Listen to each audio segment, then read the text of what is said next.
رب العالمین والعاقبۃ للمتقین والصلاۃ والسلام علی سید الانبیاء والمرسلین اما بعد فاعوذ باللہ من الشیطان الرجیم بسم اللہ الرحمن الرحیم۔ اب فقہ کے مسائل میں سے ایک اہم مسئلہ جو بار بار پوچھا جاتا ہے کہ کیا جب بندہ غسل کرے اس غسل کرنے کے بعد دوبارہ وضو کرنا چاہیے یا نہیں؟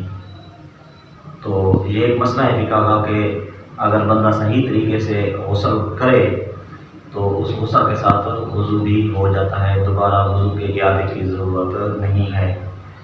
اب اسی طرح دوسرا مسئلہ پوچھا جاتا ہے کہ اگر کوئی بندہ وہ جھوٹ بولے، یعنی وضو اس نے کر لیا اور وضو کرنے کے بعد وہ جھوٹ بولتا ہے یا کسی کی غیبت کرتا ہے یا اس طرح کا کوئی کام کرتا ہے تو کیا اس کا وضو ٹوٹ جائے گا یا نہیں ٹوٹے گا؟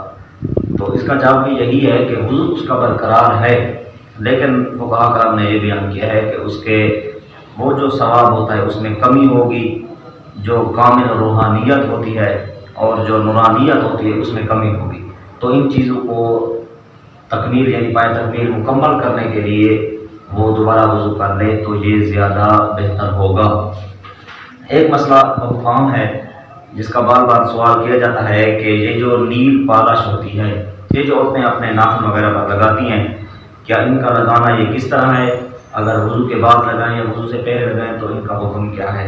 ہاں، اگر یہ جو نیل پالش ہے اس میں کوئی ایسی چیز ملی ہوئی نہیں ہے جس کی کوئی جزء اجزاء حرام ہو، کوئی اس کے ساتھ مرکب نہ ہو، ملی ہوئی نہ ہو، تو یہ لگانا جائز ہے۔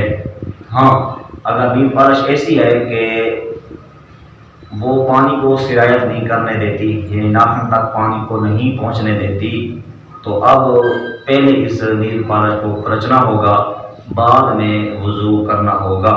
ہاں، اگر اس عورت نے وضو کی حالت میں یعنی پہلے وضو کیا بعد میں نیل پالش لگائی تو اب اس کا یہ وضو برقرار ہے۔ اگر اس میں ایسی چیز کوئی حرام ملی ہوئی نہیں ہے، وہ صحیح ہے، تو وضو اس کا برقرار رہے گا جب تک یہ وضو ہے تو نیل پالش لگی ہوئی ہے۔ اب دوسرا وضو جب کرے گی تو پہلے اس کو کھرچنا ہوگا کیونکہ اس میں پانی سرایت نہیں کرتا، اسی وجہ سے دوبارہ وضو کرنے سے پہلے یہ کھرچنی پڑے گی اپنے ناخن سے۔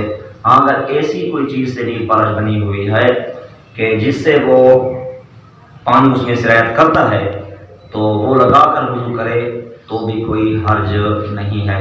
تو یہ تین فقہ کے اہم مسائل تھے جس میں گفتگو ضروری تھی۔ اللہ تبارک و تعالی عمل کی توفیق عطا فرمائے۔ آخر دعوانا الحمد للہ رب العالمین۔